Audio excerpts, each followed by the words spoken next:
Yeah.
All right, good evening. I would like to call to order the meeting of the Kingston Finance Committee for Thursday, March 26, 2026, the time of 6:31 p.m.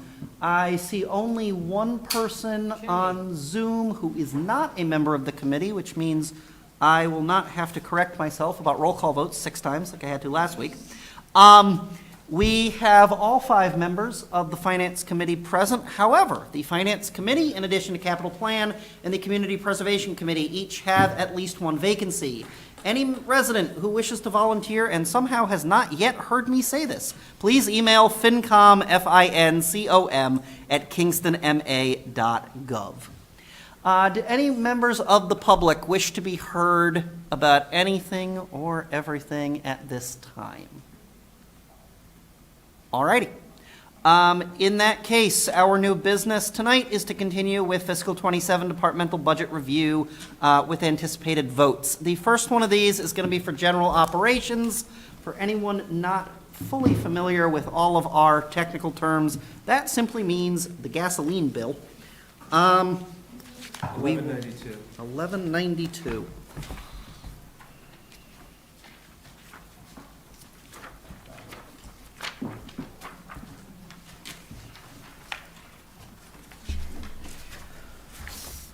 I'm ready to make a motion, given that we've already discussed this, but if anyone else has any comments. All right. I will entertain a motion. I move that the Finance Committee vote favorably for the general operations budget in the amount of $148,000. Is there a second? Second. All right, motion's been made and seconded. Any questions or further discussion? Seeing none, all those in favor, please say aye. Aye. Any opposed? Any abstentions? Motion carries 5-0-0. Finance Committee recommends approval of the general operations budget for fiscal 27 in the amount of $148,000. All right, I can't promise the rest of them are going to be that quick, but we will next take up the budget for veteran services, and I would at this time invite the veterans agent to come on up and share anything that she would like about the budget while we, as ever, hunt through. 1543. All right, so that's Thank you. way back. If you wouldn't mind, I know that we have had some changes over the last 12 months in the way that the town handles veteran services relative to collaboration with other communities. So if you wouldn't mind just walking us and the audience through a little bit of that so we understand kind of where things are coming and going, and then anything else folks have questions about, we can address them. Sure. So earlier in the fall, Duxbury and Kingston have combined the Veteran Service Office. It saves Kingston about 80 grand a year in payroll costs. We basically keep all of the regular budgeted items for the office separate and are combining the payroll costs for the full-time director, me, and then a part-time admin who has not been hired yet, but the job has been posted. And then quarterly, we bill Duxbury for the payroll costs. Okay, so just so we're all clear on kind of exactly how things flow in and out, the number that we have is $362,025. Does that remain the correct bottom line number for veteran services? Yes, I have on my sheet, I have 378, but 300, so maybe we're looking at different sheets here.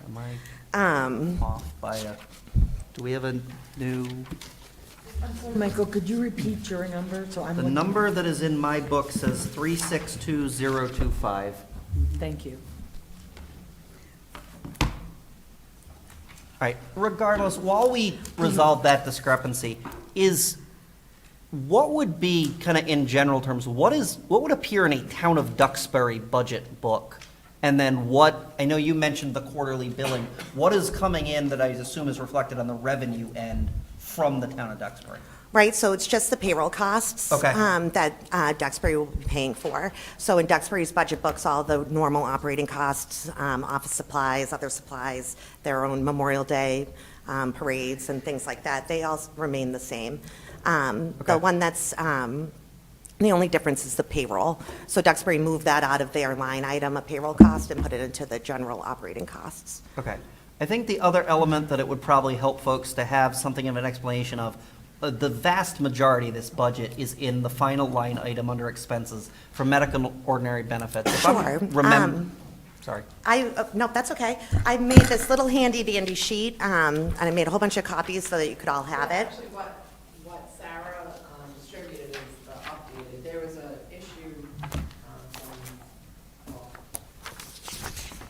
from the fall town meeting. There you go. There was a vote for salary, but it was half a year, and so that was carried forward in error initially and had been updated. I thought the new ones were distributed. Okay, that may well be my error. Is the 378025 number, is that the number that we're looking for? Just so that I don't have to try and search through email here. Where is that 16,000, like what line item does that live under? It's in the clerical union salary. Clerical union, so instead of 13, it's 29? To what are you referring now? Marcia, I'm looking at a different sheet. I'll try and sort this out once I get it. Is the idea that that clerical union number is 29 for fiscal 27? Okay. Are we So, looking at the yeah, original if you look at the 132.6 budget template? Yep. That was distributed? Yeah. And the bottom line that we have on that budget is wrong, and there's something in the above salaries that's incorrect so as the well. clerical- Can we just go through those line by line? Yep, absolutely. I'm sorry. Yep, I'm absolutely. just extremely tired, and I need to go through this. Okay, so very wage and personnel is gonna continue to be blank because of the way that we've changed the mechanism for handling veteran services. That money has moved down 2 lines to the veterans agent contract, which is gonna be $95,000. And please correct me if I'm wrong, but we are reimbursed for a fraction of that on a quarterly basis by the town of Duxbury? Yeah, so exactly half. Exactly half. So 47,500 is going to be reflected within this budget as revenue back to the town as a payment from Duxbury.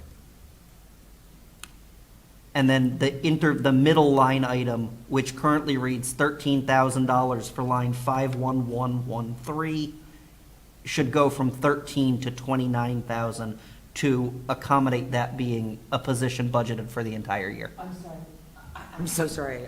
I was trying to write down that, again, one of the problems I have with this budget, and I will address Selectman Pike's concern, is that I want to know if this is a revenue neutral thing, right when I look at the budget. And when you tell me that the line item is 47, but then there's this other money that's coming around the bend, it doesn't help me to look at this budget from, is this a revenue neutral thing? It's too complicated for me, and I think to understand that in the long run, if this is a revenue neutral, it doesn't, I want to know that. I want to know that of that 95, 47,005 is reimbursed, so that when I come down the line, Because I'm looking at this bottom line compared to last year's budget, and it's way different, it's way bigger. And my notes were 75% reimbursed by state without reference to, where's that reflected? Marcia. So that's the larger, down under the medical ordinary benefits line, the 245,000. It's the last line on the line items on the sheet. Can we, if we could, just, I want to make sure that we can kind of all follow this in the same way, because I know that this is there's a lot of moving parts to this. Marcia, are you now, just so that we're all really on the same page, do you have the Veterans Personal Services number, that subtotal now is 124? No, I had it at 108. Okay, so the extra $16,000 that was the discrepancy from a few minutes ago is in that portion of the budget, specifically the clerical union, to account for the full year support from that position.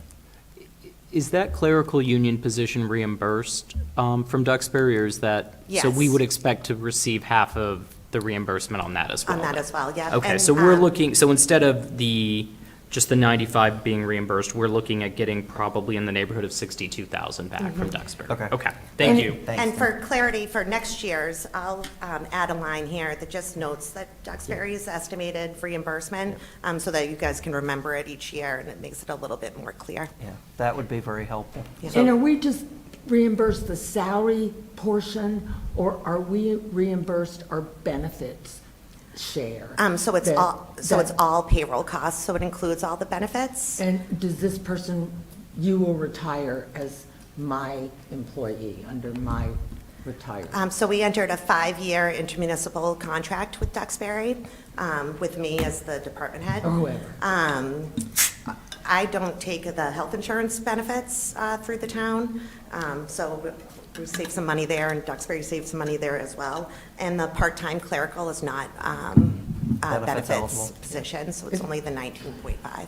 Okay, that's important for us to understand. Mm-hmm. And when you say you don't take the benefits, but you take the $9,000? I do. That shows up in our benefits Mhm. budget. And Duxbury pays for half of that Oh, as well. So that's important, that's a very important piece of information for the benefits side of Yeah. this. So Duxbury reimburses us 1/2 of whatever benefits you elect to take from the town, from the Yeah, person. all employee costs, payroll, and benefit Everything. related. Thank you split so in half. much, that's a No great problem. clarif, and put that next year, I'm sorry. Yeah, That no, would it be makes sense really so that you can helpful. see it all on one sheet, right? Yes. All right.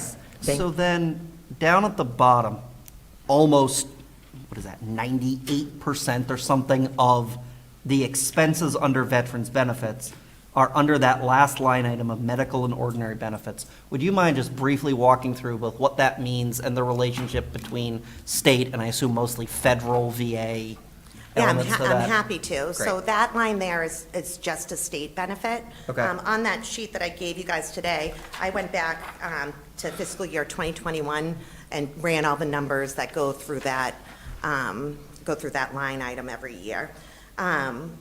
Chapter 115 is a state benefit required by law for low-income veterans or their surviving spouses, widows, sometimes their children, if they meet certain criteria. So basically, it's like a monthly financial assistance. There's a calculator to see how much assistance they could get. It helps with like cost of living if they're homeowners. It also reimburses for all medical costs. It also could reimburse for funeral costs, even if people aren't in the Chapter 115 program when they pass. The recipients on Chapter 115 must apply and use all other forms of public benefits that are available. So I highlighted on your little sheet down on the bottom, it's the VA by the numbers. So that's the federal benefits that come into our town's pockets. So you can see this year, it's $607,452.05 a month.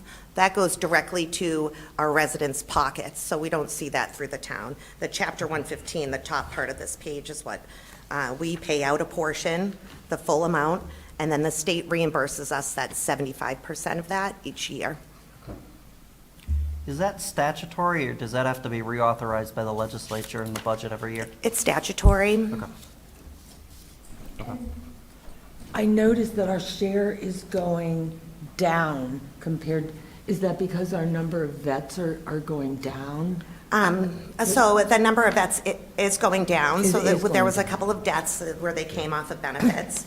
You could see that the total through March on this side, for this year, the total through March right now is 141,868. Last year, we were at 133,000 at this time of year. And we do have less cases, active cases on the 115 program now. I've been really educating the clients that are on that program about more things that they could get reimbursed for. So I've had, for example, 2 cases that have been reimbursed for dental expenses that are about $5,000. It's just one thing that this program could help them pay for that people weren't aware of before. No, I was just looking at the end line of FY '26 compared to FY '21 of, 134 compared to 157. Do you see that on the top? Oh, yeah, so that's the FY '25 grand total of the 75% reimbursement. So the FY '26, we only have through the March, so that's that line that's right above it. Do you and I'm- expect that to be close to last year's at 178?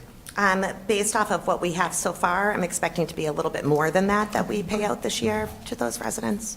All right, so along those lines, I understand that because of that 75% reimbursement, these are going to sound like bigger numbers than they're going to net out to be, but did either you, the number that we have in here is 245,000, which would be well in excess of even the largest year on here. Is that, and keeping in mind that I know we're not certainly looking to plug the hole that we have on the basis of that, which were just 25 cents on the dollar anyway, do we have any reason to believe or that we would want to keep that number at 245,000, knowing that based on what we've got for trend lines here, it's likely to come closer to 200? I just think that once, so I took over the office last year, so I had about a half a year of that budget line, and now this is my first year, actually taking control of the full budget. If you compare it to fiscal year 2024, where it was 237,822, I imagine that especially once I get fully staffed in my office. I plan to really promote this program. It's financially really hard for people to live, and I think this program's kind of like a hidden gem that people maybe don't even realize that they're eligible for. So once I do have admin support, I plan on sending out postcards to all residents so I can capture hopefully some of those widows too that probably could really benefit from being on this program. As it's required by law, we could drop it down, but if we do go over it, we would have to find the money somewhere. So keeping that little bit of a cushion, in my opinion, it's not a bad place to keep that cushion. That if we drop that number $20,000, it nets out to 5, so it becomes a pretty small number pretty quickly. Okay. Do any other members of the committee, what's on the minds of other folks? I know there's, again, a lot of moving parts here. Approximately how many veterans do we have in Kingston? Approximately 792. Approximately. You self-report. You self-report on the census, so I know that there's some widows that still check veteran on the census, I'm just But- impressed you know that number. That's yeah. Suppose it is her job, so Right? we appreciate it. Yeah. But it doesn't account for all those widows, which is, really, if you know a widow of a veteran, please send them my way. There's a lot of financial help that they could use, even if their veteran never did. All righty. I would entertain a motion. I move that the Finance Committee recommend approval of the Veteran Services FY27 budget in the amount of $378,025. Is there a second? Second. All in favor, please say aye. Aye. Any opposed? Aye. Any abstentions? All right. Can you just, Derek, or someone restate that amount so I can correct my? $378,025. 025, thank Finance Committee recommends approval of the Veteran Services budget for fiscal '27 in the amount of $378,025 by a vote of 5-0-0. Thank you very much. Thank you, Enjoy guys. the rest of your evening. If you ever have questions about my office, just pop in, please. Much appreciated. Thank you. All righty. The next budget, which is really a set of budgets, belongs to the treasurer collector, which is Mr. Moali, who I believe is joining us via Zoom. Hopefully his AV is cooperating. Do you happen to magically know the? Which one you want? Oh, let's go alphabetical. Let's start with collector. 1146. 1146. I am here. Thank you, sir. We appreciate it. As with everybody else, what, if anything, would you like to preface our discussion with, knowing that we're going to probably go collector, treasurer, and then tax title? Collector's office is running fairly well. We are doing our best to keep the collections at a steady rate, and we're doing so.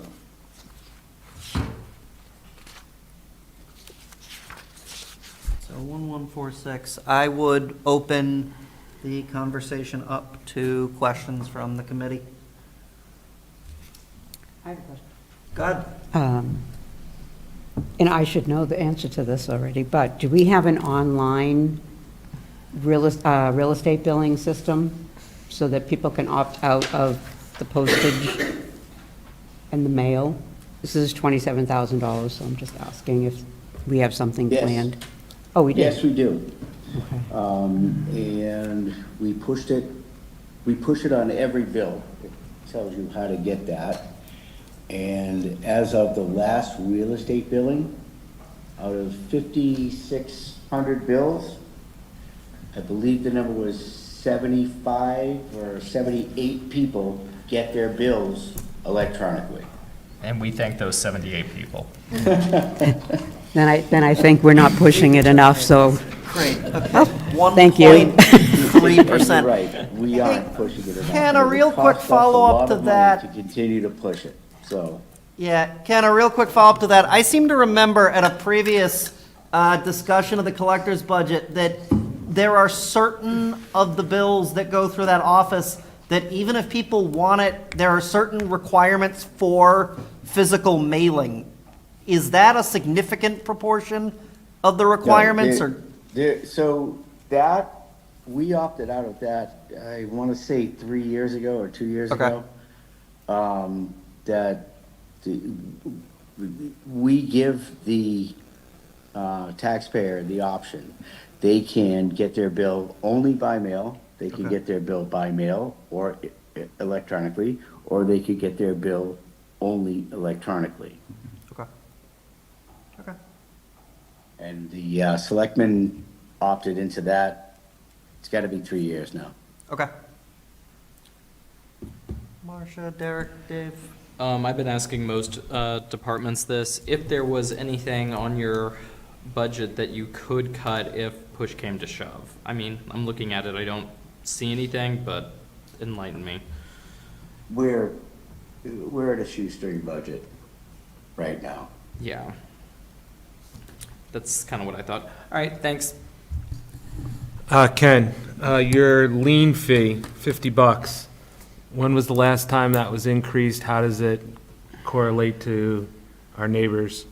We're regulated by the state. We can't charge more than $50 for municipal lien certificate for residential. We could go up to 100 for, I'm sorry, I think we could go up to 75 for a commercial municipal lien certificate. That used to be a fairly decent revenue generator, but not anymore. All right, thanks, Ken. What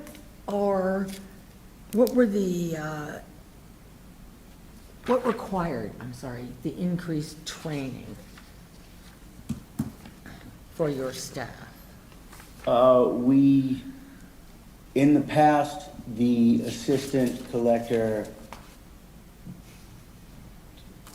it was up but then it went down because my assistant collector at the time, 3 years ago, was going to Mass Collector Treasurer School with me. And he went to the treasurer's office, so his schooling came out of that budget versus the collector's. Last year, my assistant collector went to school. So it was up, it went down, and then it went back up when she went to school. And is it going to stay up in FY '27? It should. Because your assistant, because, I'm sorry, because of someone. I think what really needs to be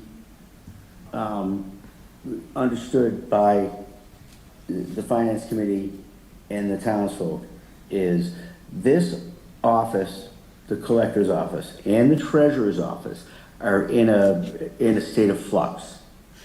2 years ago, maybe 3, I don't know, 2 years ago, the town voted to combine the two offices. So this has been a work in progress. We really don't know how everything's gonna work out because it went from elected to appointed. So I am currently the appointed collector and the elected treasurer. So when it comes to FY '27, you will have an appointed treasurer collector. There has been no real movement or no effort to combine the two offices in any way, shape, or form because there's been some deficiencies that happened when that vote came through. I appreciate that background, because I was kind of a good segue into my question. I'm confused by this. I'm looking at your collector budget, but as I understand, based upon what you just said, you are currently our appointed collector. Is that right, Ken? That is absolutely correct. Okay, but come July 1, will that still be the case? Or don't you know? Come July 1, the office or the position is now, would be, I'm sorry, is now, it would be an appointed treasurer collector. So that, would you have to reapply? I don't mean to put you in the position, I'm just trying to understand. According to what the town These voted, two budgets. the town administrator will appoint a treasurer collector. I don't know what the process is. It wasn't written into the vote.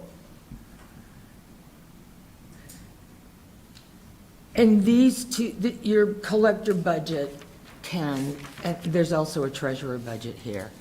They're your best efforts to reflect what we should expect come July 1? I wouldn't say that, but Okay. it's what's been thrust upon me.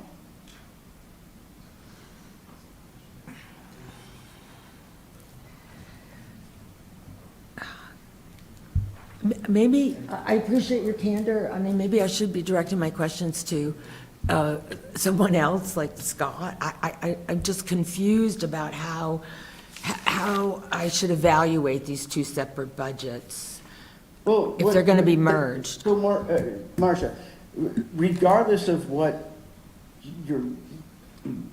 the background is, the numbers are the numbers.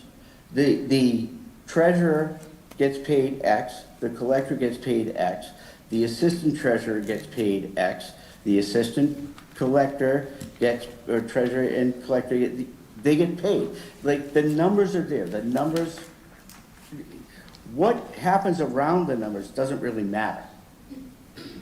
I'm just looking at the treasurer budget. I'm sorry, we're not on Well, that, we're but the talking about elected the official collectors right salary now. says 0. We're on the collector Wait, budget. Marcia, I think that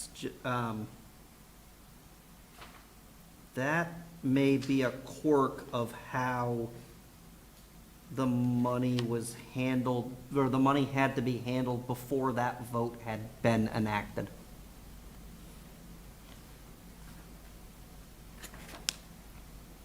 So that, are you looking at the 1843 number from last year, or whatever that is? I'm looking at the treasurer template. I'm sorry. I try to follow along with what Ken explained to me. But I see elected official salary is 0, and I have now wage and personnel salary. That will be the future treasurer's salary. No, Marcia, that is. All right, I'm gonna, Ken, can I ask a question? go ahead. How many employees do we have in that office combined? The office combined, of the two offices, because they aren't combined, we have to look at it that way. The offices are not yet combined. So we'll look at it this way. In the collector's office, we have a collector, we have an assistant collector, and then we have a part-time clerk or administrative. But the administrative position, the administrative clerk's position, part-time, is actually coming from the treasurer side when it comes to the job description. Okay. So can we just say that the 119 from the treasurer and the 143 from the collector's office will be combined? It will be In July? combined some way. So, okay, so there's no change in the numbers? There It is is what it is, it's just not It combined? is what it is. You're Okay. absolutely correct. All right, Yeah. thank you. There needs to be you have to go back a few years to truly understand where the numbers come from. But we'll address that on the treasurer's side. Yeah, I think I'm going to suggest that, kind of in the interests of time, as long as folks are comfortable, I think it seems to be the case fairly clearly that even though these are being presented separately, combining them would create a lot of paperwork headache for a pretty similar, if not identical, bottom line. And my preference, and again, I am one of 5 here, but my preference, I think, would be to move forward with these in the interests of the process. Is that something the rest of the committee's comfortable with? I agree. It's fine by me.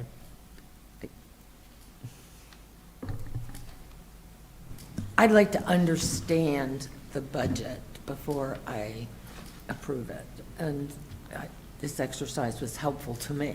If you want to end the debate, the discussion, that's fine. I'm talking more about, I am concerned that just because of the way that our meeting schedule is set up, we would have to postpone a vote on this for another 2 weeks, and we'd be at our last meeting, which is a night I think we're going to want for both surprises and warrant articles. Is there anything other specific that, Marcia, all I mean to do is address the question of whether these should or shouldn't be considered separately for this year. I know that it may not be ideal, but many things at the moment aren't. Are there other specific concerns that this, specific to collector, and obviously the treasurer part is going to be germane here. Anything specific for that? Ken, one question I do have, and I only know this because I just applied for one. If someone is getting their tax back on a car because they've sold it mid-year, where is that? Because do we have to budget for that abatement there? And where is that reflected? Well, the abatements, all abatements actually are done through the assessor's office. Okay. And I'm only responsible for either collecting the money or giving back what I over-collected. So abatements, that comes out of a So that's in the, completely okay, that's, different- that's great answer. Yeah. Thank you. All right. Any further questions from folks, particularly, but I guess generally related to the collector's office? Then I would entertain a motion. I move that the Finance Committee recommend approval of the collector's budget in the amount of $183,488.88. Is there a second? Second. All right. All those in favor, please say aye. Aye. Any opposed? Any abstentions? Finance Committee votes favorable action, recommends favorable action on the collector's budget for fiscal '27, the amount of $183,488.88 by a vote of 5-0-0. All right, flipping back one page to the treasurer's budget. Ken, anything specific to the treasurer's budget as separate from the collector's budget that you would like for us to be aware of that we might not be? Yeah, I'm just gonna read a statement that I put together this morning. And I just want to get in the record. So if you would indulge me, I would appreciate it, Michael. Go right ahead. I just want to thank you for this opportunity to bring this up to your attention. And this is not a request for this budget cycle, and my goal is just to document the current conditions and begin the discussion for future planning. In 2023, the treasurer and collector operated as two fully staffed departments, and today those functions are starting to be combined into one role with reduced support. The intent of the consolidation was efficiency, was not cost reduction. However, the personal services budget has been reduced by approximately 30%, and a full-time clerical position was eliminated, leaving us vulnerable for a lack of redundancy in cross-training. The workload has not decreased. The office continues to manage cash flow, collections, payroll, coordination of debt and compliance. The treasurer and now collector's office is the financial heart of the town and ensures the money that is collected, safeguarded, and dispersed, and it pushes the financial lifeblood through the organization. Currently, higher level staff are performing transactional work. This is operationally unsound, and it's not the most efficient or sustainable model. This is not a complaint. It is context. The current structure reflects a mismatch between responsibilities and resources. At some point, the town will need to decide whether this function should be minimally staffed or properly resourced. Now, what I'm trying to say is, when the offices were voted to be combined, we lost a full-time person. At first, it really didn't make much of a difference. But as we've gone through these 3 years, it has become a challenge. So, like I said, I'm not asking for anything this year, but I really do believe that we need to add, in the next budget cycle, a full-time body back to this part of the finance department. That said, the budget of the treasurer is the budget of the treasurer. All right. Thank you to the treasurer collector. Do other members of the committee have any questions or concerns that they wish to address for the treasurer's budget? I just have one question, because Ken brought up payroll. Does the treasurer's office do the payroll For the entire town, all the town employees, Ken? The treasurer's office, it's kind of a hybrid now because That's of okay. how everything, worked up. But in the past, the treasurer's office did do the payroll for all of the town's employees that were not employees of the Silver Lake Regional School District. Does that remain the case, Ken? Well, it's not technically under the treasurer's responsibilities. We moved it over to the accountant's side. And it was basically splitting the duties, I would say. Because the treasurer is still involved in probably half of what the payroll clerk's position does. But we were fortunate enough to have the ability to move some of those responsibilities and those reconciliations over to the accountant's side. But there are still personnel located within your office, the treasurer's office, that put their We have not fingers been on. able to hire a payroll clerk, so we need to buy that out. We need to have a contract to do that right now because Okay.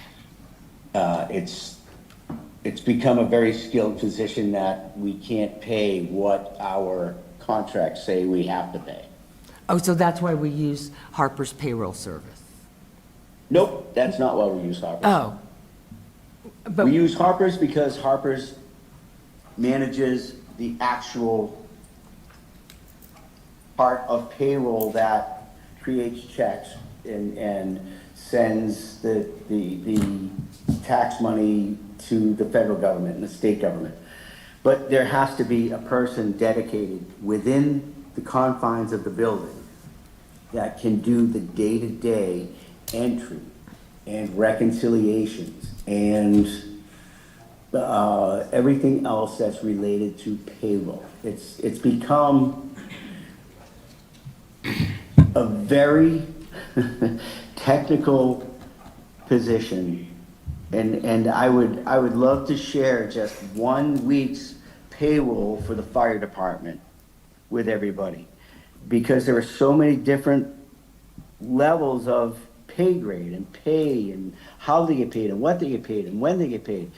It's very involved. And you can't find someone for $22 an hour anymore to do that. It's become a very expensive way, a very expensive part of the treasury. and that's why we have a consultant that does it, correct? Yes. Understood. Anything else related to things that live within the treasury budget? Can you speak to the accounting auditing services line item? That's what we get audited every year. We have 2 different audits. There's the OPEB audit, and then there's the regular audit. And those just live in that, those just live in that budget, in the treasurer's budget. And we're anticipating a 30% increase this year? I would say, yeah. Okay. That's the OPEB audit only, and every third year, you have to have a more thorough job done, and that's why. I think what Carl's gonna speak to on that is, the OPEB audit, every 3rd year is a major audit. And it's very time consuming. And OPEB, for people that are listening, OPEB is other post-employment benefits. And we just have to go through an actuarial audit every 3 years. Every year we go through it, but every 3 years they do an intense audit. And it's very time consuming.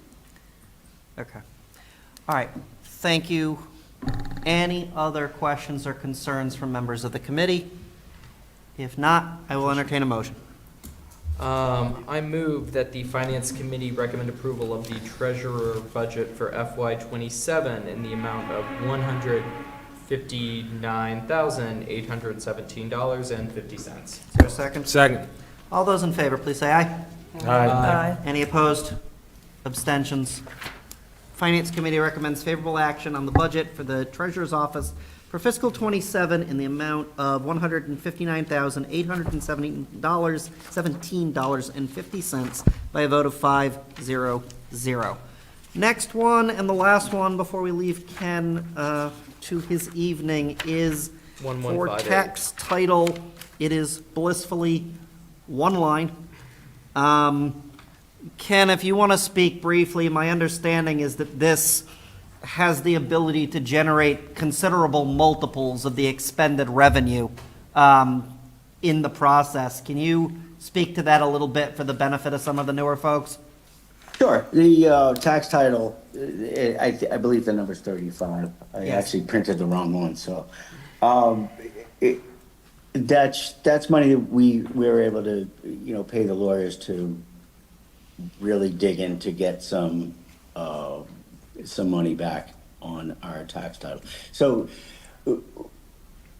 for instance, in FY '25, what I did was I was able to push a lot of tax title cases with this money, and the lawyers really dug in and said, look, we're gonna take you to land court if you don't pay your taxes. And the revenue we generated from that was just tremendous. And it's not like we got new revenue. It's people that paid the revenue that they didn't pay for the 6 years prior. So, we're, Oh, it was on.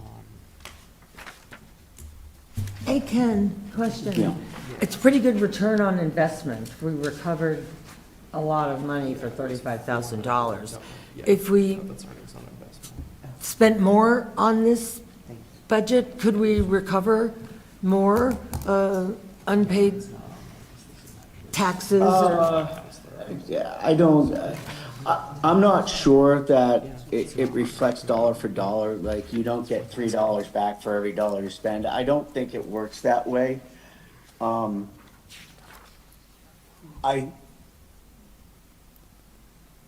not sure, I'm not sure I would risk that, I don't think you could get back more if you spent 50,000 in this budget. It's not linear, in other words, is what you're saying? Correct, Okay. correct. What was your tremendous revenue that was generated? I'm just trying to figure out what our Close to return the- on investment in FY '25 was. Well, in FY '25, the last I checked with my assistant at the time, I asked him what we collected in 2025, and he had told me it was somewhere close to $900,000. And it cost the town $35,000 in attorney's fees? Well, it cost the town that, and we may have had some money in the revolving fund that went into that too. But it's not really something that, you can't really track, like, I gave this attorney this much money to get X. It's not something that works that way. Right. I Can understand we how get that attorneys on this page for the next meeting, so we can just have that information on the page? The other thing that I wanted to add, and if my predecessor is chairman or somebody else wants to correct me, I believe that a few years ago, at the time of some transition within that office, there was at least a year, if not a two, where the tax title number and the tax title effort was intentionally reduced to allow for prioritization of other needs within that office. And I suspect, so there was definitely a year, I don't off the top of my head remember which one, there was definitely a year in which we came close to zeroing out tax title on the recommendation of the office holder at the time, who did not believe that the office was able to manage that process in the ensuing calendar year and asked for the money to be prioritized differently. Does that roughly accord with your recollection? there was a reduction to the budget, because ordinarily, you can only have so much support for your lawyers. Right. My sense, and I am admittedly doing this as a bit of an educated guess, 900,000 is something like a 26-to-1 return. I am guessing that that is probably not a stable ratio of return, because otherwise we could go take over Encore, I think. Well, with that, Ken, what is our outstanding tax title? I'm afraid to ask. I think it's, yeah, it stands at you know what, I'm gonna defer to Kathleen because she saw that number Threw you under the today and I didn't. Guesstimate. I would say 2 million.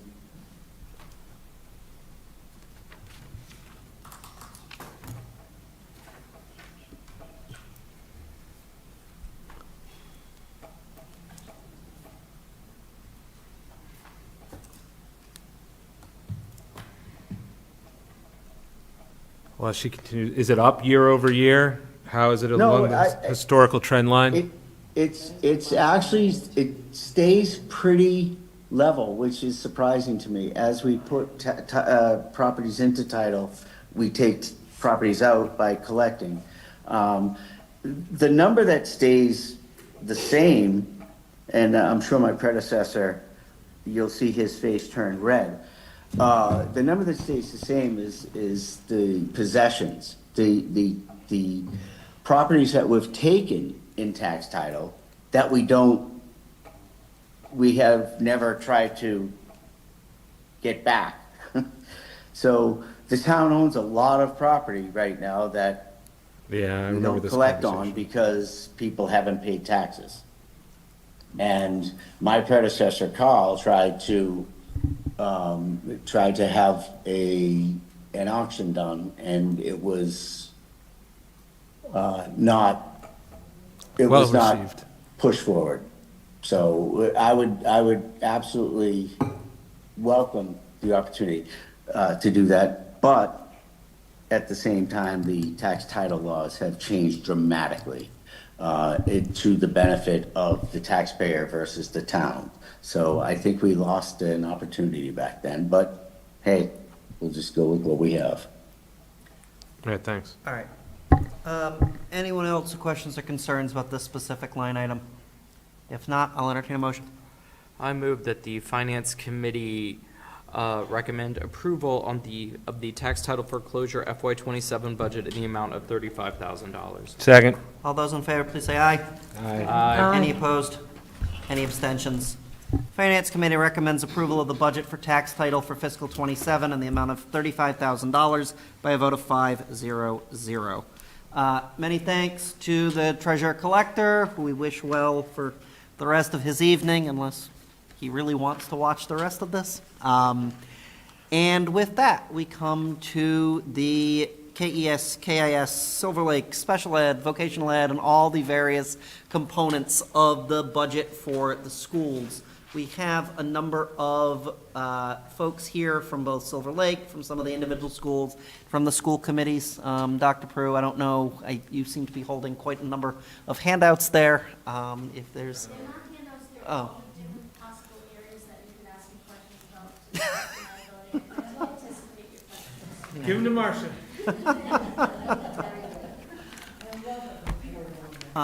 While the superintendent heads to the podium and makes whatever remarks that she wishes to by way of prefacing our discussion, I did want to mention to the committee that earlier this afternoon, or maybe late this morning, I forwarded a number of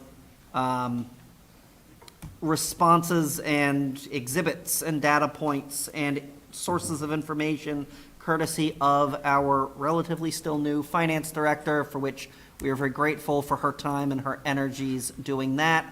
I hope that folks, I know that they came rather close to the meeting, but I hope that people had the opportunity to take at least a quick glance over them anyway. So with that, Dr. Prue? Sure. So I will do my best to fill in for Stephanie tonight. As you mentioned, she is our new business finance director, and prior to taking the position, she had already booked a vacation, so she'll be out for about the next 5 days. So I will do my best to answer any questions you have tonight. I'd like to begin by stating that in December, we presented the school committee with several votable budgets in respect to their request and to the request of the town to present something sooner rather than later to help determine our potential needs for our Kingston schools. We presented both a 2.5% increase as well as level funded, as well as level service. We provided the committee tonight with enrollment data trends. You will see that in the PowerPoint presentation. The budgets are all based on a number of assumptions, numbers that we have estimates for. And the utilities are based on an increase over a 4-year average.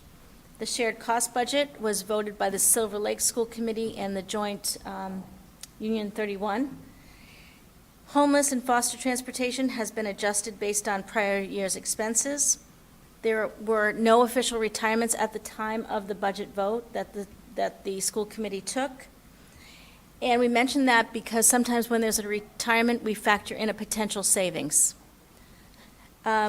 Also, out-of-district vocational, when a student chooses to go to a vocational program outside of Silver Lake schools, that cost is borne by the town. So if someone goes to a program we don't offer at Silver Lake Regional Schools, such as animal husbandry, and someone applies to an agricultural school, we anticipate those potential costs. We won't know how many students have applied to out-of-district vocational schools until April 1st. And so we have budgeted 5 placements. Kingston currently has 3 students in the program. I mention that because if we have fewer students apply, that will mean that we may be able to restore some of the things that we ended up cutting. I also mention it because if we have more than 5 placements, it may mean additional reductions to our budget. So in the packet, you'll see the numbers for level service and what class sizes look like for level services. But in the end, the school committee decided to go with a 3.1% increase over FY26 after offsets are deducted. This would require us to cut $277,000 from the level service budget. This would allow us to keep a math interventionist, and that was the reason for the 3.18 decision by the school committee on that evening. As we've gone through the process, we have received one resignation, and which will result in some higher than anticipated savings for that particular position. But we're looking at reducing our staffing by 2.0 FTEs, 2 full-time teachers. One of those teachers will be an ELL teacher because our number of students with who are English language learners has been reduced over the past year. It will include a paraprofessional. Fortunately, we have a paraprofessional who is retiring, so hopefully that won't result in any reduction in force in the sense that would bring about unemployment costs. We have cut our tech budget by $14,000, and we've cut our curriculum budget by over $74,000. The reason why we're able to cut curriculum so much is because we have obtained a PRISM grant, which will allow us to provide money for both professional development and for a new literacy program in the upcoming school year. So that is why we're able to cut from that particular area. We do anticipate, because we are going to need to eliminate one classroom teacher, that you'll see a bit of an increase in class size depending upon whether or not it's grade 1 or grade 2. That will depend upon the actual numbers once we get closer to mid-April. And we'll have to make those kinds of decisions. There might even be additional changes as we draw closer to the school year, depending upon how many students enroll for kindergarten. So the big impact is that we will have slightly larger class size. We do have the loss of student and teacher support because of the reductions that we have made. And I am happy to go over, I also have the offsets. The circuit breaker was anticipated at 70% for tuition and 50% for transportation at about $429,000. The Silver Lake Integrated Preschool and the money coming in to help fund the portion of the elementary curriculum coordinator from Halifax and Plimpton will bring in about $119,000. And we're estimating the IDEA grant, special education, around $289,000. Those are the offsets that I refer to that have been taken off the total cost of education in the Kingston Intermediate School and Elementary School to help reduce that number as well. So that's Kingston Elementary School. Do we want to start there with questions? Yeah, let's start there. Let me start off by thanking you and everyone else. I know that you and your staff have an extraordinary number of moving parts to these things, having sat through 4 or 5 years worth of this budget cycle. It is, even compared to what we deal with, it is an extraordinary undertaking. Let me start, since you mentioned it was circuit breaker. I know that that is something that traditionally the finance staff kind of gradually increased over the course of the process. Is the kind of best guess at this point that the legislature is likely to sit at 70%? I know that it maybe got to 72 at some point, but 70s. We come up with our estimates together as a district administrative team. We work with the special education director, who also serves and reaches out to a number of other special educators throughout the state and what we're anticipating. And again, we also looked at historical data. So we went with 70 because of the historical data more than kind of a guess as to what next year could hold. We could get more than 70%. We don't usually get much more than 75%. Right. But the transportation has been a relatively new opportunity for us, and we're hoping it maintains steady at 50% for transportation reimbursement. Do you know approximately if I know that there does not seem to be a whole lot of slack in the numbers being discussed on Beacon Hill. Do you know about what 5%, if it were to go to 75, what kind of impact that would have? Give or take? I mean, I assume it's not, we're not talking millions here. No, we're talking tens of thousands. Okay. For the benefit of folks who do not spend their time immersed in the details of school budgets, the circuit breaker that the superintendent is referring to, and I'm certainly happy to be corrected on details here, is a reimbursement from the state for previous year's expenditures on special education in excess of 4 times the formulaic amount that is budgeted for the education of students with special needs, and accounts for the fact that at the high end, those can be pretty extraordinary expenditures. Is that? Yes, we apply for it if and when certain tuitions or transportations go above a state level. Yep. And again, I can't confirm whether or not it's exactly 4 times, but once you go above that level, that's when you become eligible, and we always apply. Of course. The other thing that I wanted to see if we could get just a little bit of color on, Stephanie had said earlier, and again, hopefully these got forwarded around, that one of the most notable changes and challenges in developing this budget was a nearly 40% decrease in revolving accounts and grant funding.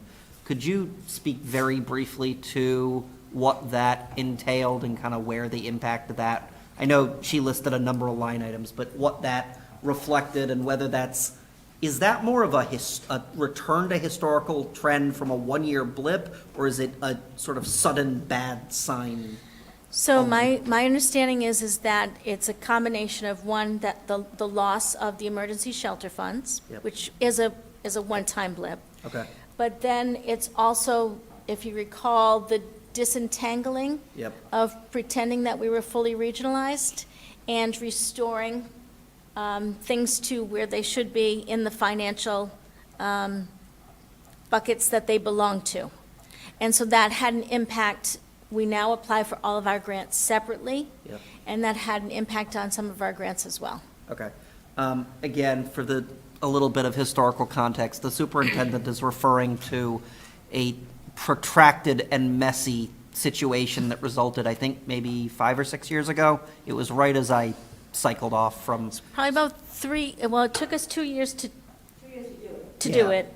And it could have, we started talking about it at least Yep. 5 years ago, so time Um, flies. It has to do with where the regional preschool lived for budgetary purposes versus where it lives quite literally down the street. Yes. Okay. Other folks, we do these, I know that there is a reason that dates to the era of the financial crisis of the late 2000s that I am blanking on the exact details of, but we do these in a couple pots. So anything specifically related to regular day expenses for KES and KIS that folks are curious about. I should, I suppose, also mention that unlike almost every other budget, we do not have line item adjustment authority for this budget. That is under the purview, in this case, of the 5 folks who sit on the elementary school committee. There are different groups of 5 people who have power over other numbers, but this one is elementary schools. What can, So I apologize for this question in advance. So this is the year that we're looking at now. What's on the horizon beyond that? Where do you see things going? Are we going to be in a situation next year where we have to make difficult decisions as well? I think that,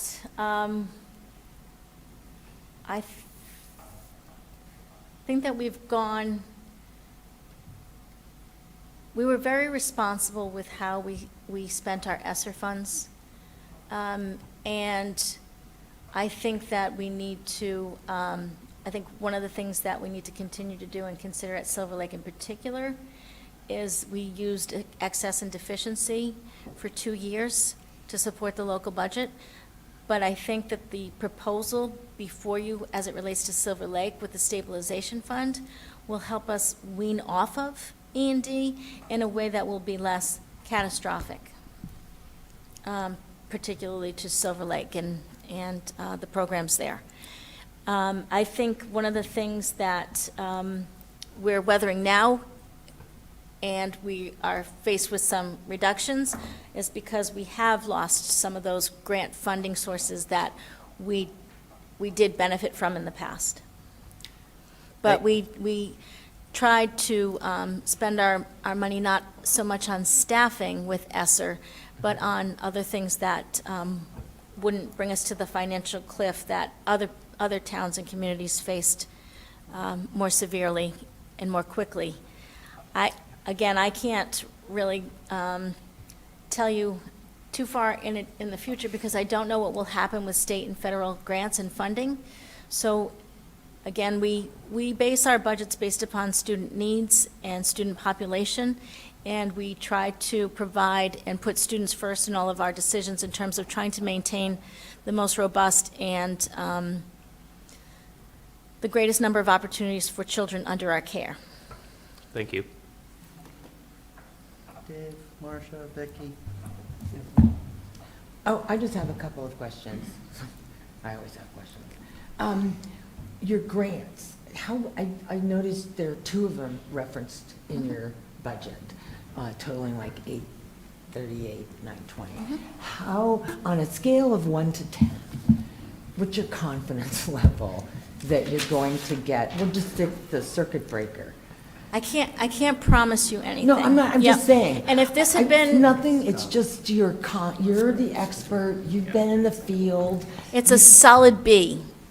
on a 1 to 10 scale. It's an 8. An 8, oh, I like that, so, you're a 9.5? 9, I like that. Always 70%. Always, okay, that's good to hear. It'll only go up, I don't think it'll. It's not gonna go down, all right. And the. I'm not feeling that confident. I talked to some of the legislators, so I think we're at least at 70, if not more. Again, your confidence is high. I love confidence. And so both, you feel the same way about both grants. Are you an 8 on both? Yes. The other one was the revolving account funding. That was. Yes, for oh, other- yes, that's a definite, because those are fees that are owed to us from other schools that are in our district but not in our district. So that's what Halifax and Plimpton Right. pays their share of the curriculum coordinator, and that's what Silver Lake pays for using the building at Kingston. So those are definite, because we know how to find them and where they, so we're good about getting the money So, from them. It sounds like the good news is that these grants, well, at least one of them could only go up, likely, the circuit breaker, which would help us with your budget and our levy limit. Would you agree? Yes. So that's all good news. One other question I have, your budget doesn't include any COLAs for anybody, right? It does. It does? It does, because all of our employees are, have contracts. So so all of those contracts have been worked into, that's in the salary line. That's in your salary line? Yes. For yep. your In budget? multiple, we have multiple salary lines, and it has been. It's included. It's in. That's, I think it's another piece of really good news. My final question is, all of the employees at the school are participants, they're under our employee benefit budget. Is that correct? All of the Kingston employees are in. Not Silver Lake. Not Silver Lake, Just- just the Kingston. KIS, KES, and KIS? Yes. Okay. So if I have questions about your employee headcount and participation in some of the programs, I can just talk to our employee benefits person? Yes. Okay, thank you. Yep. Can I ask just one kind of additional question? And I think I know the answer to this. I think in '22, the state passed a millionaire surcharge tax with the expectation that a lot of that revenue was going to be going to the schools. So far, I've heard it goes to community college and free school lunch. Has any of it trickled into our school districts? Well, I don't know the exact amount that has trickled into school districts. I've heard snapshots and in terms of people's frustration because they were hoping more would find its way. Yeah, I think my expectation was that we were going to be Right. seeing a shot in the arm here. And while, but, It doesn't look like that we can anticipate that for the upcoming year. okay. But again, anything can happen between now and June. Right, right. And it's not an insubstantial amount that the state is bringing in. It's in the tens of billions, if I recall. So, all right, thank you. Yep. I like the ones at community colleges. We're seeing such an uptick in enrollments that we are taking quite a lot of that. Okay. So that's where it's going. Really good. We're taking a lot of that. Okay. May I ask whether there are any further questions at this point specifically related to the elementary and intermediate schools? All right. Could I also ask that the superintendent confirm, because I know we have a little bit of conflicting information here, the number, could you read the bottom line KES, KIS number that is, Sure. that you have? So I'm reading the last slide Yes. of the presentation, that the motion within the school committee was for an operating budget of 16,092,783, and that is the number on which we need to base our recommendation. That is my understanding because the total number, the total cost to educate students in KIS and KES Yep.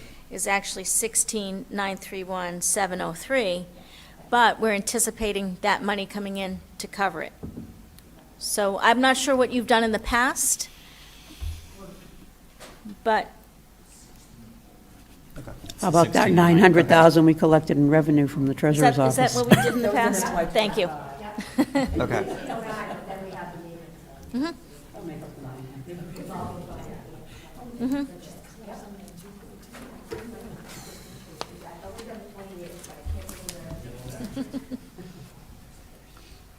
Okay. So, because I want to make sure that the i's get dotted and the t's get crossed correctly, the Kingston School Committee voted that the the KES, KIS number for 27, on which we're about to take a vote to recommend, is $16,092,783, because that is net of circuit breaker and revolving account funding.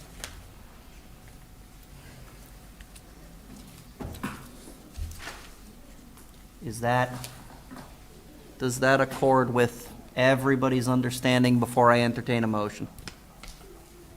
Yes. Okay. That's what's in the last consolidated revenue and expense sheet we got dated March 11, looks like. It is? Is there a new one? Can I, Marcia, do you have? It's, the last consolidated revenue and expense sheet, it's actually 782, so it's 783, it's off by a Okay, dollar. so it's $1. Yeah. But she said there's a new one. Oh, maybe, can you give us those sheets that you printed? I'm sorry? Can you give us those packets that you brought? That was in the last. Or did you already? I sent it electronically. Oh, I thought you brought them. No, I'm sorry. Oh, you want to look at mine? No, I have it, I looked at my phone, I thought she had some. That's why I brought my iPad. 16,092,782 is what's listed. Yeah. So just an extra dollar. 783. The dollar, I'm pretty sure. I think we it can- won't, a dollar Right. won't Yeah, I break think us. we're I'll give probably you guys a okay. dollar for the Thank you. bill I'll toss today. a dollar in. Yeah. The 400 is the Silver Lake. And that, if reflected, as we do a little reconciliation on the fly here, that reflected an increase of 3.1% as a baseline. Okay, 3.18. 3.18. Get that 8/100% in there. Yeah. All right. At this time, I would entertain a motion from a member of the committee relative to the Kingston education budget. I move that the Finance Committee recommend favorable approval of the Kingston Education Department in the amount of $16,092,783. Is there a second? Second. All those in favor, please say aye. Aye. Any opposed? Any abstentions? The Kingston Finance Committee recommends favorable action on the Kingston local education budget for fiscal '27 in the amount of $16,092,783. Yeah. I want to thank you all for your hard work on this. Yeah. Hopefully Oh, next Marcia, year, we're not even close to done. I was going to say, hopefully next year we can get together earlier. It's hard, and it's a lot of information. I can do this one and still circuit breaker, still communication. You just Yep. don't know.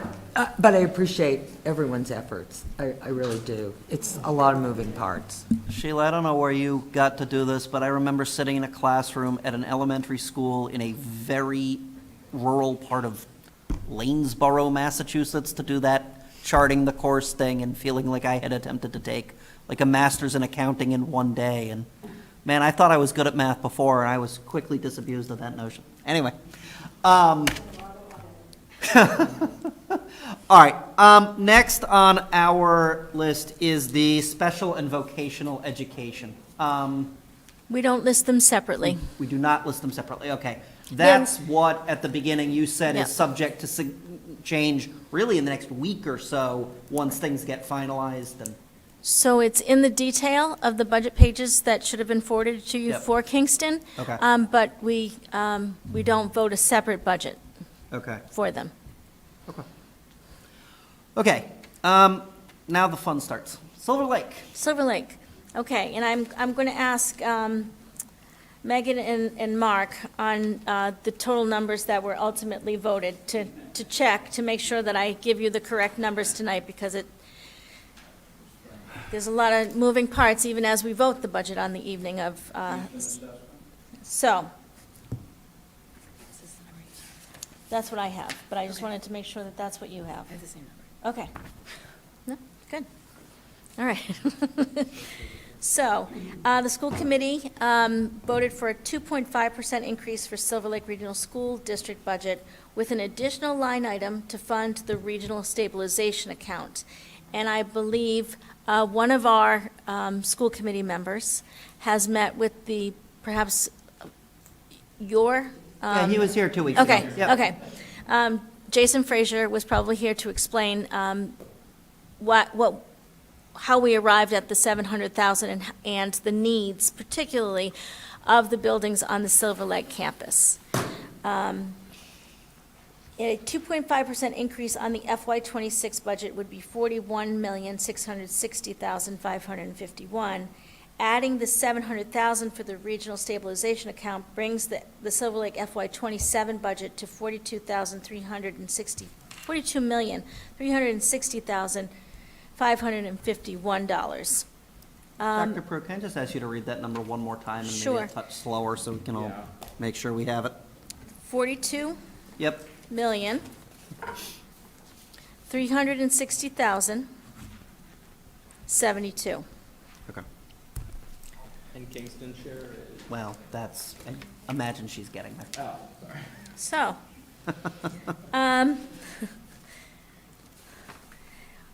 we would, our revolving accounts circuit breaker is estimated for Silver Lake. We did an estimate of 75% and 50% for transportation. The grants, we anticipated at 682,705.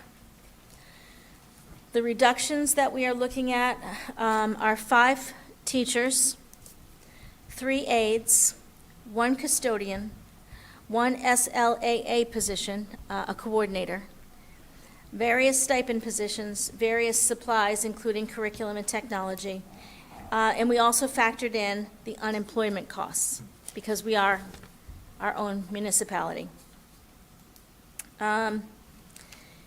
In terms of the operating assessments, if you go back to the Kingston presentation, you'll find the assessments listed there, probably second to the last page.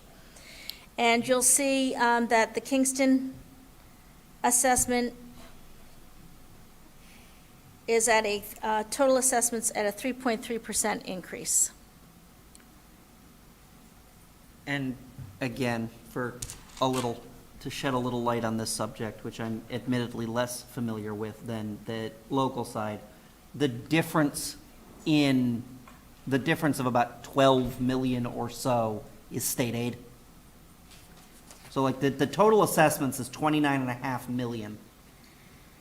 Does the remainder of the 42 and change million budget, is that differential state aid, which goes directly to the regional schools, or predominantly state aid?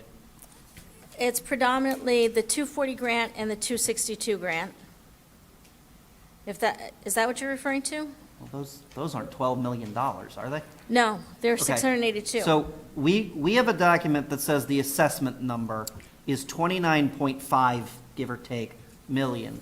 The budget number that we got for Silver Lake was about 42.5 million. Is the $13 million gap there predominantly state education aid?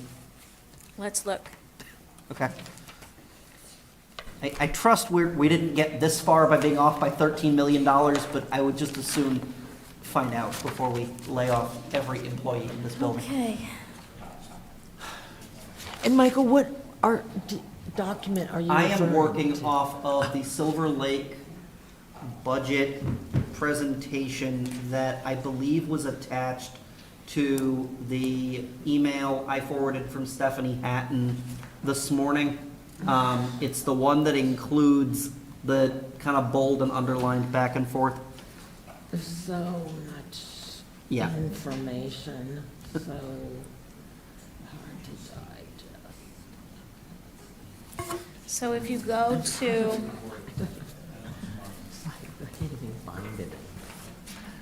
the assessment steps,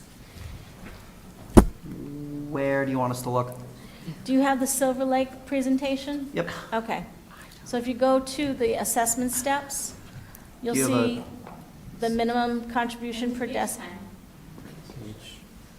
Page 10? It's not I'm just trying to find it. not in the documents that we have. I don't think so much to look at. We have a very short Silver Lake presentation. It's 16 pages. Is it the preliminary budget summary? Is it called Budget and Assessment Information based on a 2.5% increase? No, it says Silver Lake Okay. Regional School District. So that's the one you need, which we can get to you. So I apologize for that. So if you go to No, that's what the breakdown, and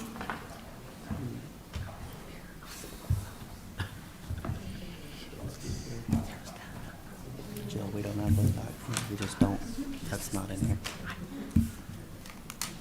Okay.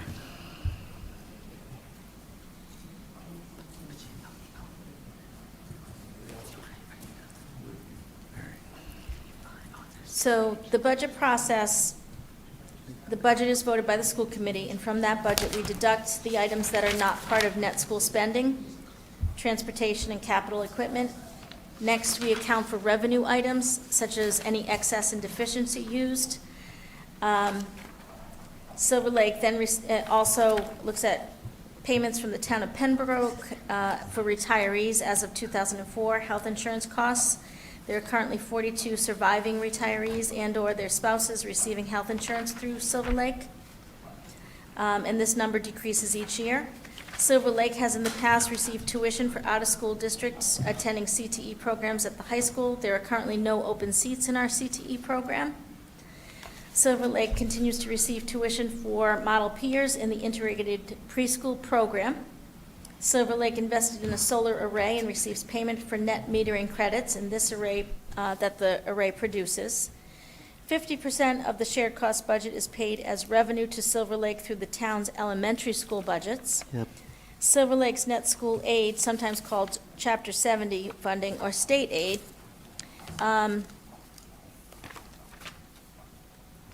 is also listed. Then the number is then reduced by the required minimum contributions for each town as dictated by the Commonwealth.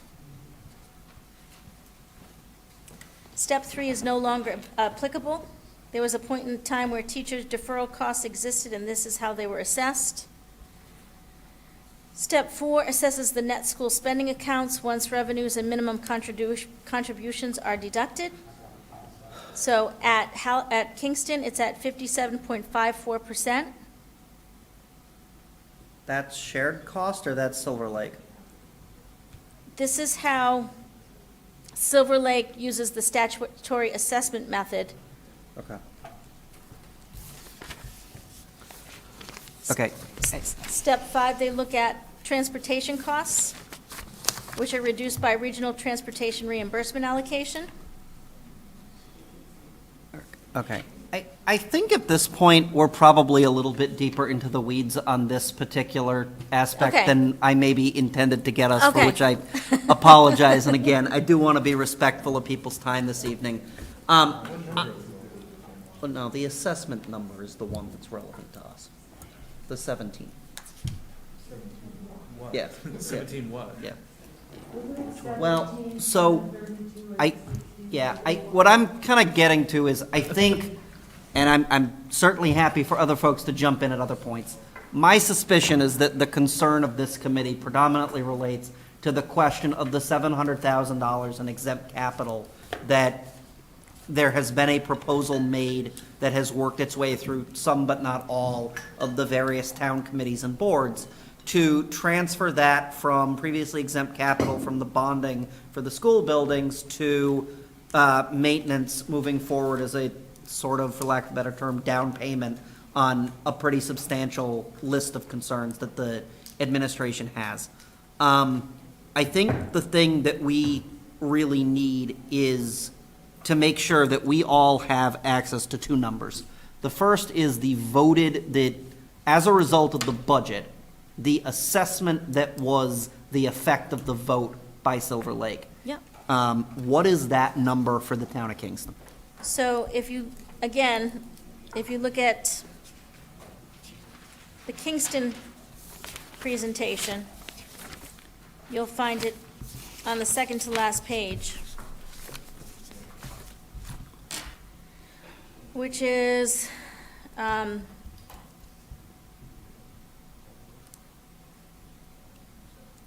17, Yep.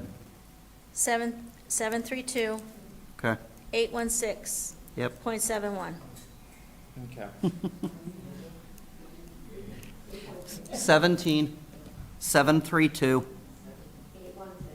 .71. That's what it was. Okay. That number hasn't changed. Well, but the final step to this is, of that number, about 400,000 and a little more reflects the efforts to convert some of the exempt capital. Exempt capital, a little louder, please. 412. Yep. 117. Yep. 55. 5. Okay. New number. That is the component of the 17.7 that reflects that capital effort. So in the 17.7 is. Is the 412,117.55. Okay. Jason presented to both the select board and to us. Just want to clarify that that's what we're talking about. Which I don't have with me. Could I also ask while some of the I's get dotted over here, has the select board taken a vote beyond a kind of conceptual approval on that number, or does it plan to? Is there any awareness of that? It's the number, Yeah. what is it? Thank you, Carl. Oh, As you know, the selectmen voted unanimously 5-0 to support the presentation, the method that Jason gave us on how we're going to do it. Okay. The only next other vote that will take place is the selectmen will vote the budget in total, including the local schools, including Silver Lake's assessment. Okay, thank you. Thank you, Carl. Okay, at this point, I think it is time for any questions or concerns on any aspect of this that folks to my left and right may have. I want to state that I have huge concerns over the budget and the layoffs and the reduced, I can't even think. I know that. Oh, that's not the one we're doing? No, they're No? not doing the 1.1 Wait, million. No, no. hang on. There are definitely reductions. Yeah, there are being- layoffs in this Considerable budget. reductions Right. being done at I'm going to Silver Lake. state, just for the record, I'm deeply concerned. Okay. I'm kind of building off that. I think that I share the concern regarding the reduction in staff, because unfortunately, that does mean that there is less of, I mean, there's no way to say it. There's less attention to each student. There's no way around that. And I think if we were to move forward without this additional funding included in the budget, we were given a pretty stark assessment of what the capital backlog is within Silver Lake. So I will be supporting the inclusion of the funds here. I would just like to add, to follow up both Derek and Vicky's comments, I hate to see anybody get laid off, especially at these very horrible economic times we're all facing. Future leaders. Right. But I wanted to ask a question. What, especially about, I couldn't tell by your presentation really where those full-time teachers and paraprofessionals would be, whether it be high school or middle school. Both. And my other question is, demographically, maybe our enrollment in like the elementary schools is declining, but has there been a bubble? Are you seeing a steady enrollment, more enrollment, less enrollment? I'm just curious about, how things are looking for you in terms of your enrollment numbers. I know there's 2 other towns involved too, but just from what you know about it in general, insofar as these layoffs are concerned, I'm concerned about that. I think just in order to be heard, they're gonna, the sign of doom is gonna appear if you don't.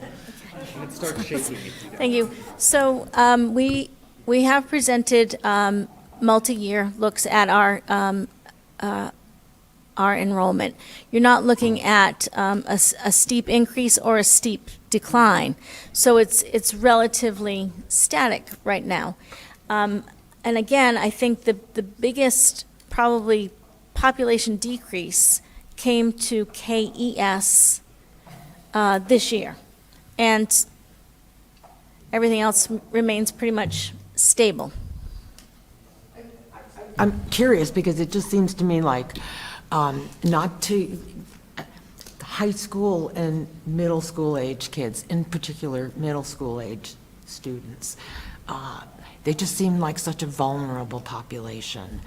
Not to diminish how much supervision younger children need. I don't want to diminish, diss anybody in the elementary schools, but I'm just thinking about resources and, again, to Eric, to voice Vicki and Eric's concerns. So I hope we can find some money. Dave, thoughts? Okay. Is there anything, I know there's been some conversations, is there anything that the town administrator or the finance director wants to add at this point, particularly relative, or to? No, again, from our perspective, and I said it at the selectmen meeting the other night, it was it's a very well thought out budget. It does, to see something at a percentage that low is very admirable. I've not seen that from school departments. Certainly, we haven't seen it in the past few years in the communities around us. And the need to have a capital program is very important. So if there's a way that we can get this done, I suggest that we try and do it. That being said, I wish we had other avenues to do it. I think it would certainly help us a lot more, but I think in the big scheme of things, it also would require cooperation and participation from 2 other communities, and that might be a little bit difficult. Yeah, I think that's well put. Mr. Chairman, if I could just make a couple of general comments. Number one, the request for information, questions here. I encourage you all to go to school committee meetings, that these budgets are discussed very thoroughly at both the local level and at the Silver Lake regional level. At least 2 and most of the time 3 different meetings.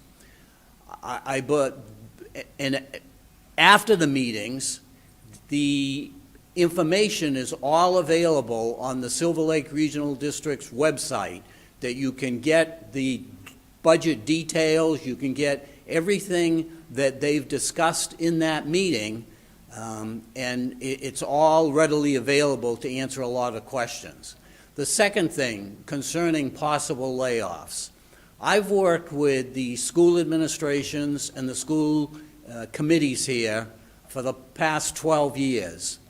And I can assure you that when they do their budgets, they are doing everything they can to minimize any kind of reductions. They are always focused on having as many classroom teachers, paraprofessionals, at the direct student level, so that I feel very comfortable whenever they bring a budget forward that they are doing a great job in minimizing any reductions. And I want to say that publicly, because I think it becomes too easy for, the public to suddenly believe that, because they have a 2.5% or 3% budget increase, everything's going to hell. That's not the case. If you remember correctly, a couple of years ago, we had a 7 or 8% budget increase. I think last year we had a 5% budget increase. There comes a time when you do have to look at, reducing costs or at least controlling costs. That I just want to try to reiterate to support the school system, the school administrators, the school committees for the great job they do in providing education for our 3 towns, and encourage you to get involved a bit more so that you understand things better than the night that the people come before us. Thank you. My discouraging comment was not against you, the school. My discouraging comment was, why do we have to lay off teachers? We shouldn't have to. We should find a way. And have we, the town, have we figured out the resources? Have we gone down every avenue to find the money to not lay off and not reduce any functions of the school or take away from any of these children that are trying to learn? So, and I'm new here, this is my first year, and I'm going to be more involved, because when it comes to cutting education, I'm so against it. Absolutely, positively want to put my foot down. I don't know if there's anything I can do about it this year, but I am certainly going to be involved for next.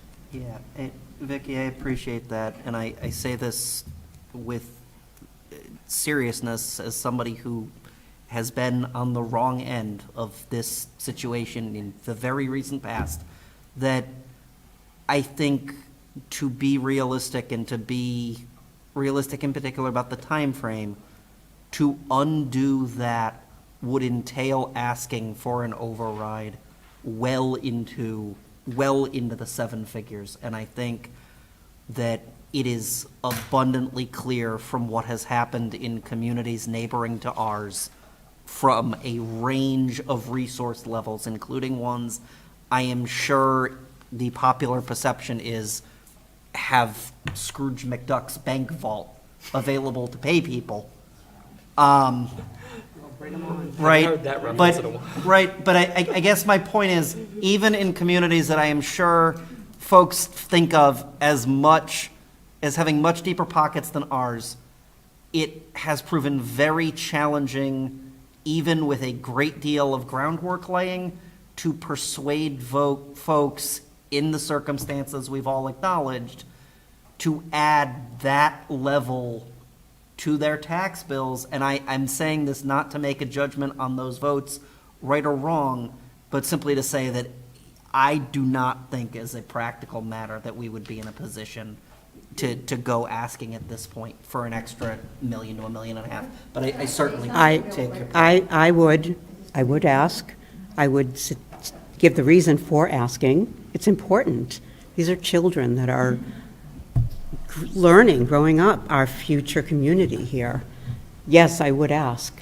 But I would also ask, all of these other budgets that we've gone through, there were no cuts, and we're laying off school. We're cutting from school, and we're approving all of these budgets without question. That's it, I'm done. I understand.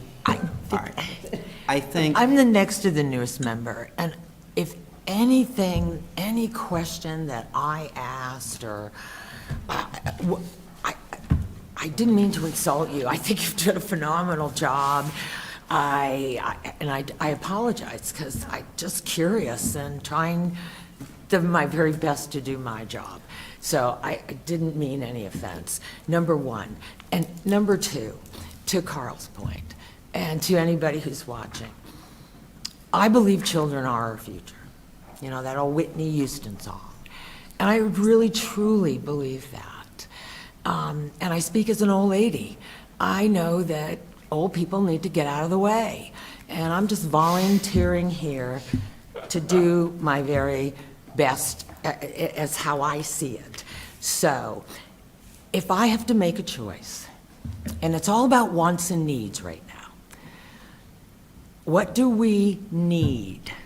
We need the most educated, cared for children our community can afford to have. number one. Number two, we need police and fire. When my house is burning down, I want those firemen to run in and save my old dog, okay? And I want to be protected, wants and needs. We need a good school system. It's a backbone of our community. It is a way to attract young people of child-rearing age to come and raise a family here. So I just want to make that point. If I don't come to your meetings, it's not for lack of caring. I entrust the schools to you professionals. I trust your judgment. I believe we care about the very same thing. And I, like Vicki, am sorry that our most vulnerable population is going to lose probably some very dedicated professionals. I'm just sad about that. We appreciate that, and I truly believe that the way in which you both stated it was taken in the spirit of you were disappointed to see any cuts having to take place at the schools. And again, we appreciate that, and we also, we share your concerns, and we also understand that we have limited funds, so we're going to continue to try to work with the town to try to make sure that we produce the best possible education for all of our children. Aren't you legislating 70%, 80%, and 100%? And fair share, like you said, we should get our fair share. We should have them come and meet with us. Okay. On that note, the number, as I understand it, for Kingston's assessment for Silver Lake is $17,732,816.71. At this time, barring any other questions or concerns, I would entertain a motion from a member of the committee as to the committee's recommendation. I move that the Finance Committee recommend favorably the assessment for the Silver Lake Regional School District in the amount of $17,732,816.71. Second. Second. All in favor? Aye. Any opposed? Any abstained? The Finance Committee recommends approval of the Town of Kingston assessment for Silver Lake in the amount of $17,732,816.71 by a vote of 5-0-0. Thank you very much for the time, patience, and effort tonight and throughout this process in the year.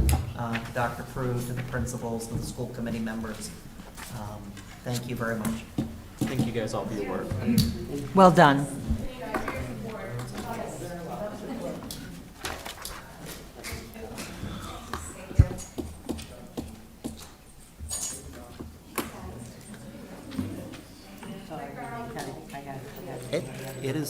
It is your right. Okay, so, a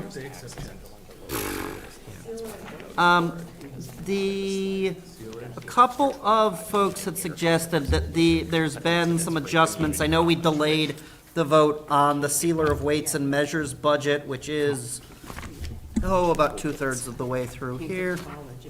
Right, exactly. Yes. Yes, this is the gas station guy. All right. I believe they also go to. Supermarkets? Yes, they Yeah. go to supermarkets. Deli scale. Deli scale. Deli scales. What are we Delis. weighing and measuring again? Scales. It's verifying the accuracy of your potato scale at Stop and Shop. More importantly, it does verify that when you pump gas, and Right, you it get an says actual gallon. you get a, All right, let's not go into. you get what you pay for. We need to get off the gas stations. I'm pretty sure where I grew up, it was an elected or quasi-elected role, and so the guy had his face plastered on every gas station in the county. It was, I shudder to Wait, think like those politician stickers, like I did that, but We I did. measured that? That's why I had them wait. All right, to the town administrator, is the 10,558 number for Sealer Weights and Measures, is that the best number we have? No, so what happened was Derek and his crew got a load of this, and they cut the wage and personnel salaries. Instead of it being $9,783 and it was by my request. It was reduced to 8,000. I was gonna take credit for it there. How dare you? I was snuck gonna it be in. like, this is me, yo. I snuck it in. What's the number? $8,000. 8,000 a Oh, year. 8,000 flat? 8,000 flat for the salary. So that's gonna get us to 8775 for the bottom line number? Is Yeah. just Yes. 8,000 plus, okay. I assume we have relatively little in the way of You can't- 8,000 8,000. flat. 8,000. That's a Oh, stipend. what It's a an hard annual. bargain you drive. Well, the reasoning behind it is, the gentleman that's been doing it for quite some time is retiring. So, so that's obviously reflective of somebody who's been doing it, I think, For a long time. 20 years, maybe more. So we'll have a new person who's coming in, so it was, just made sense to drop it. Sure. Any other questions? And just the bottom line will now be, 8775. Scott, has there been any thought into regionalizing this position? Is there any way to save any extra cash there? It's actually, I mean, it's not Norfolk County obviously. actually regionalized, and actually, we've already posted this, and one of the applicants is actually someone who works for the county. Okay. Around here, I've kind of reached out to try and do it, because it's one of those sort of awkward things, but I think Barnstable it's regionalized, but it just hasn't taken off here. I Yeah, would I mean- push, the county has actually asked for ideas on things that would be good to be regionalized, Plymouth County, so that's kind of something I threw to them too, was, it's something that they might want to consider, because when it does go vacant, it's difficult to find someone who's interested in doing it. Do we know? I mean, I don't want to bog us down in this. Is there any other questions or concerns? You don't want to bog us down in $8,000. Just fees, do we know? Fees Last year to increase- date, $4,960. Last increase, Actually, he did say that he increased them recently, because I had a meeting with them and once we get somebody else in here, we'll review them, but he said he was on par with everybody else. Are those town set or statutory? Set by the selectmen. Set by the- yeah, I just looked it up. All right. I'll entertain a motion. I move that the Finance Committee recommend favorable approval on the Sealer of Weights and Measures FY27 budget in the amount of $8,775. Is there a second? Seal it up. a second. Proud of that. All, Lord. All those in favor, please say aye. Aye. Any opposed? Any abstentions? Finance Committee recommends approval of fiscal 27 budget for the Sealer of Weights and Measures in amount $8,775 by a vote of 500.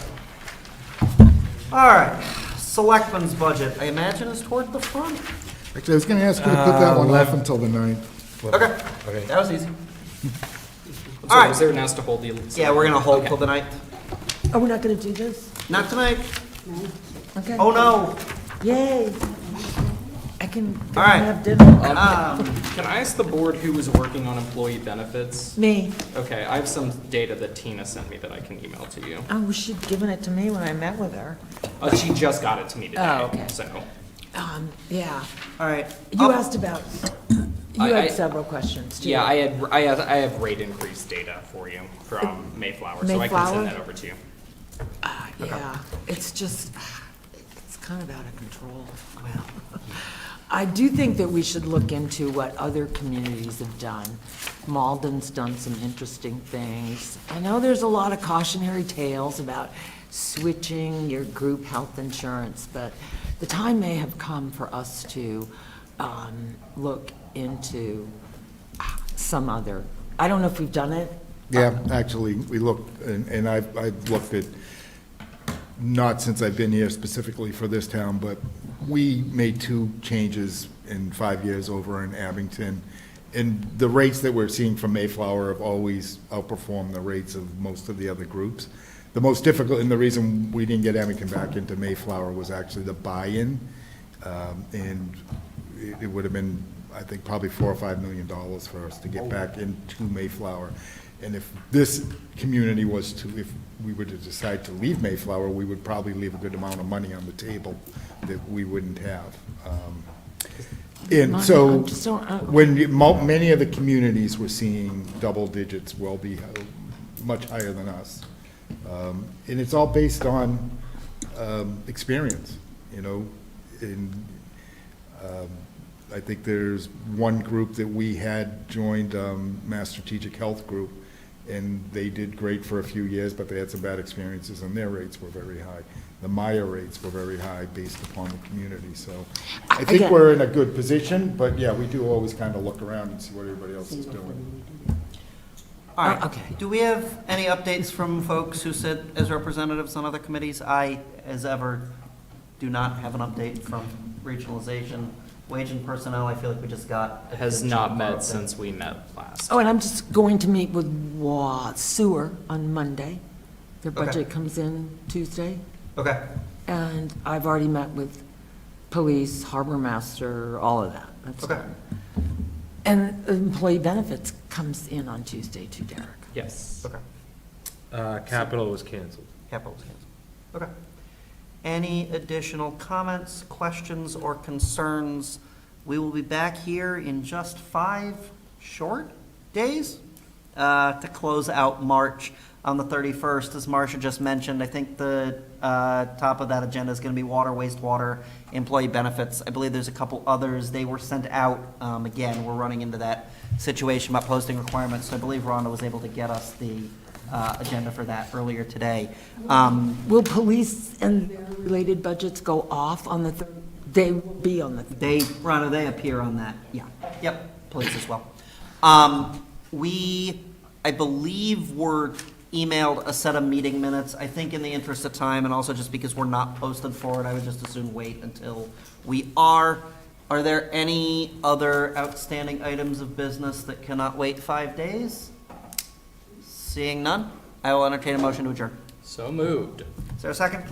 I second. All those in favor, please say aye. Aye. Any opposed? Motion passes 500. Kingston Finance Committee meeting on March 26, 2026 at 8:27 PM.